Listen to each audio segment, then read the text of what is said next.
ఒకటి కూడా లేదు అధ్యక్ష. అధ్యక్ష నిన్న చాలాసార్లు ప్రస్తావన చేసినారు గత ప్రభుత్వం అంటూ.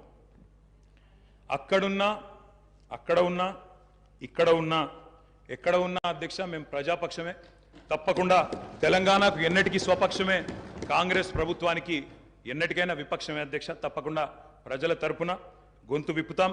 అందుకే గతంలోని వారి పరిపాలన ఎట్లా ఉందో ఒక్కసారి తప్పకుండా అద్దం చూపెట్టవలసిన బాధ్యత ప్రధాన ప్రతిపక్షంగా మా మీదనే ఉంది అధ్యక్ష. అధ్యక్ష ఎట్లుండే అధ్యక్ష 2014 ముందు తెలంగాణ ఘనత వహించిన వీరి ప్రభుత్వంలో ఎట్లుండే అధ్యక్ష? పడావుబడ్డ భూములు, పాడుబడ్డ ఇండ్లు, ఆకలి కేకలు, ఆత్మహత్యలు. అధ్యక్ష మైక్ ఇవ్వండి అధ్యక్ష, మైక్ ఇవ్వండి. పడావుబడ్డ భూములు అధ్యక్ష, అందుకే కదా తెలంగాణ తెచ్చుకున్నది. తెలంగాణ ఉమ్మడి రాష్ట్రంలో నిర్లక్ష్యమైందనే కదా అధ్యక్ష, ఉమ్మడి రాష్ట్రంలో నిర్లక్ష్యమైంది, మన పట్ల వివక్ష ఉందనే తెలంగాణ తెచ్చుకున్నాం. తెలంగాణ వచ్చిన తర్వాత జరిగిన ప్రభుత్వ కార్యక్రమాల గురించి మాట్లాడుకుందాం.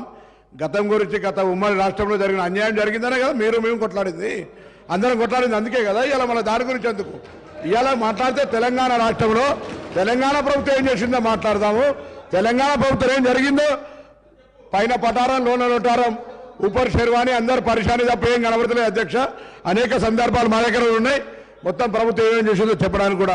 కానీ గౌరవ ప్రతిపక్ష సభ్యులుగా మాట్లాడాలి. కానీ 50 సంవత్సరాల కింది చరిత్ర మా తాత మీసాల నిమ్మకాయలు పెడితే నడవదు సార్. ఇప్పుడు తెలంగాణ వచ్చిన ఇంకేం జరిగింది చెప్పమనండి అధ్యక్ష. అధ్యక్ష వారు మొదటిసారి ప్రభాకర్ అన్న మొదటిసారి శాసనసభకు వచ్చిండ్రు, మొదటిసారి మంత్రి అయినారు అధ్యక్ష. కాబట్టి కొద్దిగా తొందరపడుతున్నారు. తొందరపడకండి అధ్యక్ష, చరిత్ర చాలా ఉంది. తప్పకుండా మా తాతలు నేతులు దాగిండ్రు, మా మూతుల వాసన చూడండి అంటే కుదరదు. కేవలం క్రెడిట్ మాత్రమే మేము తీసుకుంటాం. మేము నాగార్జున సాగర్ కట్టినాం, శ్రీశైలం కట్టినాం, కానీ మొత్తం మిగతాయి మాత్రం అన్యాయం అంతా వేరే ఖాతాలో దోస్తామంటే కుదరదు అధ్యక్ష. బరాబర్ చెప్తాం, ప్రధాన ప్రతిపక్షంగా ప్రజల తరపున బరాబర్ లెక్కలు చెప్తాం. బరాబర్ కాంగ్రెస్ పార్టీ యొక్క ఏమేమి దురాగతాలు ఉన్నాయో అవన్నీ చెప్పవలసిన బాధ్యత మా మీద ఉన్నది. బరాబర్ చెప్తామని చెప్పి కూడా తెలియజేస్తా ఉన్నా అధ్యక్ష. అధ్యక్ష పడావుబడ్డ భూములు, పాడుబడ్డ ఇండ్లు, ఆకలి కేకలు, ఆత్మహత్యలు, వలసలు, కరువులు, కర్ఫ్యూలు, ఎన్కౌంటర్లు, కరెంటు కోతలు, కటిక చీకెట్లు, నెర్రెలు బారిన నేలలు, నెత్తురు గారిన నేలలు. ఇదే కదా ఆనాటి మీ గొప్ప ఘనత వహించిన ప్రభుత్వంలో ఆనాడు మీరు చూపెట్టిన అద్భుతాలు ఇవే కదా అధ్యక్ష. ఒక్క మాటలో చెప్పాలంటే అధ్యక్ష వీళ్ళ పాలనలో తాగునీటికి దిక్కు లేదు, సాగునీటికి దిక్కు లేదు, కరెంట్ అనేది అడ్రస్సే లేదు. ఇక ఇది వీళ్ళ పాలన అధ్యక్ష. 50 ఏళ్ళు పరిపాలించి అధ్యక్ష ఇక్కడ కూర్చున్న సభ్యులు ఆలోచన చేయాలి అధ్యక్ష. రాజగోపాల్ రెడ్డి గారు చేస్తున్నారు. నల్లగొండలో ఫ్లోరోసిస్ తప్ప ఏమిచ్చింది అధ్యక్ష వీళ్ళు? నల్లగొండలో ఫ్లోరోసిస్తో 1,50,000 మంది నడుములు వంగరబోతుంటే మునుగోడు నియోజకవర్గంలో ఒక్కసారి నాకు ఒక కాంగ్రెస్ సభ్యుడు మాట్లాడింది అధ్యక్ష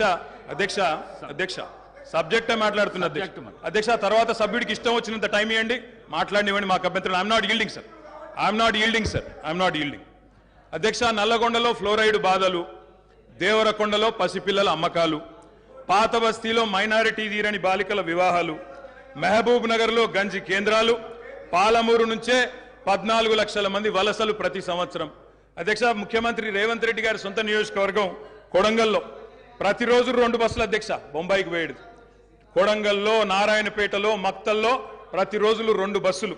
అదేవిధంగా అధ్యక్ష ఆ బస్ స్టాండ్కు పోతే ఆ వలసలను చూసి సలసల కాగే కన్నీళ్లను గారుస్తూ ఆ భార్యా పిల్లల ఏడుపులు. అదేవిధంగా 50 ఎకరాలు ఉన్న రైతు అయినా సరే అధ్యక్ష తెలంగాణలో ఆనాడు కాంగ్రెస్ పరిపాలన ఎంత గొప్ప పరిపాలన అంటే అధ్యక్ష మహబూబ్ నగర్లో 50 ఎకరాలు ఉన్న రైతు అయినా సరే గుంపు మేస్త్రిగా పనిచేసే దుస్థితి అధ్యక్ష. హైదరాబాద్కి వచ్చి కూలీ చేసుకునే దుస్థితి. ఇది వాస్తవం అధ్యక్ష, వారికి కూడా తెలుసు. ఒక్క మాటలో చెప్పాలి అంటే